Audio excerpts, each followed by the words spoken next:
David Doucan depuis Paris, ce soir avec votre invité durant cette spéciale où nous sommes installés nous à Rouen. Hervé Morin est avec vous, président des régions de France et président de la région Normandie. Bonsoir Hervé Morin. Bonsoir. Votre région vit dans l'angoisse depuis 5 jours, depuis cet incendie très spectaculaire de l'usine Lubrizol. Et bon nombre de nos concitoyens à Rouen et dans l'agglomération sont dans une forme de défiance. Ils ne croient pas les autorités, ni le préfet, ni le Premier ministre, lorsqu'ils disent qu'il n'y a pas d'inquiétude, que les fumées, les odeurs ne sont pas nocives. Est-ce qu'ils ont raison, ces Français, de ne pas croire les autorités ? On est face à un phénomène qu'on découvre chaque année un peu plus, c'est la défiance totale à l'égard des autorités, de tout ce qui représente de près ou de loin le pouvoir. En réalité, c'est ça le fond de la question. Qu'un préfet puisse cacher des analyses, qu'un préfet puisse faire des erreurs, oui, mais qu'un préfet puisse cacher des analyses, non. Des erreurs dans ce cas précis, vous pensez que c'est possible sur l'affaire Lubrizol ? J'ai pas le détail des éléments techniques. Je l'ai tous les jours au téléphone, au moins 2 fois par jour. J'ai eu les membres du gouvernement régulièrement avec son interrogation. Je prends un exemple simple. Les matières entreposées. J'ai posé la question au préfet, j'ai dit, mais pourquoi vous ne sortez pas la liste des matières à entreposer ? Ça doit être le cas dans les prochaines minutes, normalement. Alors maintenant, ça va l'être. Il dit, ouais, mais moi, je suis tenu à la réglementation, une circulaire interministérielle qui fait qu'on n'a pas le droit, dans les sites Céveso, compte tenu des risques terroristes, de donner la liste des matières. Alors, bon, tant mieux, le Premier ministre a décidé de le faire. Voilà. Je prends un deuxième exemple qui m'a beaucoup frappé. L'incendie a commencé durant la nuit. Et l'alerte à la population a commencé par les radios, comme la procédure souvent le prévoit, puis après il y a eu quelques alarmes qui ont été déclenchées dans l'ensemble de quartiers. Très bien. Et tout le monde a dit, mais qu'est-ce que c'est que cette histoire, quoi ? Enfin, 3 heures, 7h30, les populations sont simplement informées. Pourquoi ?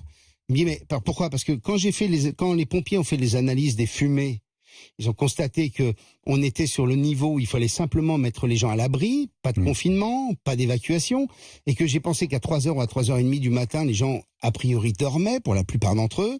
Et donc, en clair, plutôt que d'affoler la population, j'ai considéré que les conditions étaient réunies et que on a alerté la population que c'était...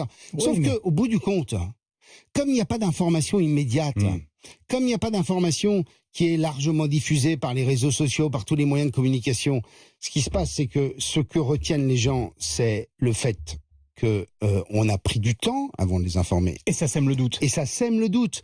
Et donc, le premier enseignement de cette histoire, c'est qu'il faut des systèmes de communication instantanés, immédiats, réactifs, capables même d'expliquer pourquoi on ne donne pas la réponse. Parce que vous diffusez, vous avez après l'inquiétude, vous avez toutes les fake news, parce qu'on a quand même eu des fake news absolument ahurissantes, avec des faux de l'ARS des Hauts-de-France et de la préfecture des Hauts-de-France. Une explosion en vidéo qui en fait était en Chine en 2015. Enfin bref, des animaux dont j'ai vu dans la presse, des animaux morts qui étaient issus d'ailleurs, enfin bref. Mais on a l'impression que la communication n'a pas été maîtrisée. Quand par exemple Pierre-André Durand, c'est le préfet de Seine-Maritime, quelques heures après l'incendie, pendant l'incendie, dit pas d'inquiétude. Ne vous inquiétez pas, les fumées ne sont pas nocives. C'est très rapide. Les concitoyens se disent forcément, ils vont vite en besogne. Je suis pas son avocat, donc ce que je veux dire, c'est qu'il y a des tas de dysfonctionnements divers et variés. J'ai rencontré les syndicats de police dimanche matin. Les policiers disent, nous, on a été amenés à fermer les voies d'accès à Lubrizol, pas de matériel, pas de stock et d'équipement nous permettant d'arriver près d'un incendie de ce genre. Moi, j'y ai passé 2 heures le jeudi matin avec Christophe Castaner. Très clairement, avoir un masque pour se protéger des émanations, ça aurait été la moindre des choses, quoi. Mais sauf que c'est pas prévu par la police. Il n'y a pas les équipements. En 2019. Deuxième élément, j'ai rencontré les représentants des syndicats du transport de Théor et du métro. Ils disent, mais on n'a pas eu les consignes. Alors nous, on était entre se dire qu'il fallait qu'on fasse notre mission de service public parce qu'il fallait être en capacité de transporter les personnes qui devaient repartir du travail, etc. Mais en même temps, on nous disait, on n'a pas eu de communication. Troisième élément, j'en viens sur des éléments de fond aussi. Allez-y. Il faut qu'on avance. Allez. Ouais, pardon. Mais c'est intéressant de décortiquer tous les dysfonctionnements divers et variés. Troisième élément, quand vous avez un feu et un incendie et des nuages de cette puissance-là, ça ne concerne pas que Rouen et la métropole rouennaise. C'est dimanche que les Hauts-de-France ont décidé de prendre des mesures concernant les risques de retomber sur... Donc globalement, comme si on avait eu, comme si le nuage n'était pas allé au-delà de la Normandie. Oui. Vous voyez, donc, ça rappelle une autre époque en 86. Quatrième point, on a besoin. Non mais parce qu'il faudra. Il faut qu'on avance. Allez-y. Quatrième point. Très clairement, il faut qu'on soit sur de l'éducation, de la pédagogie dans des sites et des agglomérations où il y a des sites Céveso. Parce que il y a des pays qui le font très bien, par exemple sur les risques sismiques, en mettant en place des procédures, avec régulièrement, en quelque sorte, la construction de modèles. Tout ça en France n'est pas fait. Est-ce qu'il faut, Hervé Morin, une commission d'enquête parlementaire ? Oui, il faut une commission d'enquête parlementaire. Moi, je l'ai dit à Gérard Larcher ce matin, qui m'a posé la question, puisque j'étais au Congrès des régions de France à Bordeaux, et d'où ma présence à Paris ce soir. Gérard Larcher m'a dit, qu'est-ce que tu en penses ? Je lui ai dit, il en faut une. Parce qu'il faut que la France puisse tirer les enseignements d'un accident industriel qui, Dieu merci, sont des accidents rares, mais qui malheureusement existent.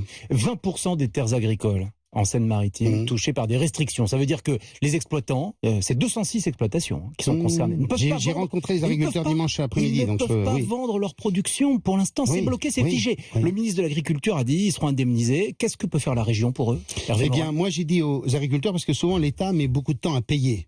C'est-à-dire qu'ils décident, mais le système est long. Donc, j'ai des agriculteurs, je ferai prendre une délibération au Conseil régional la semaine prochaine, permettant de faire des avances de trésorerie que nous, on peut débloquer très rapidement pour éviter des problématiques. Parce vous faites la jonction. En attendant que l'État paye. Le temps que paye. Mais il n'y a pas simplement les agriculteurs. Il y a aussi éventuellement l'industrie agroalimentaire, ceux qui sont sous-traitants des agriculteurs, parce que c'est pas simplement la collecte du lait. C'est aussi le fait qu'on ne peut plus ramasser les betteraves, récolter les betteraves, récolter le maïs. Ce sont aussi l'ensemble des maraîchers qui sont concernés. Et donc, nous, on mettra en place les lignes de trésorerie permettant aux personnes de passer la période. Hervé Morin, vous êtes aussi le président de Régions de France. Vous tenez votre congrès en ce moment. Vous venez de le finir. Le Premier ministre, ce matin, a tenu un discours. Il a effectué quelques annonces. Vous nous en direz un mot. Mais d'abord, question. Le contribuable a l'impression de s'être fait avoir. Lorsqu'on a fait la fusion des régions en 2016, André Valigny, le ministre de l'époque, nous a dit 10 milliards d'économies. Oui, mais lui, vous inquiétez pas. Lui, il a dit des conneries. Lui, c'est pas pareil. Il faut dire les choses telles qu'elles sont. Ah, c'est le ministre qui a dit des bêtises. Non, mais 10 milliards, attendez. Je n'utilise pas le même vocabulaire. Pardon, 10 milliards. Vous savez quels sont les budgets cumulés des régions ? 35 milliards. Vous pensez qu'on pourrait faire un tiers d'économie ? Enfin, faut rester sérieux, quoi.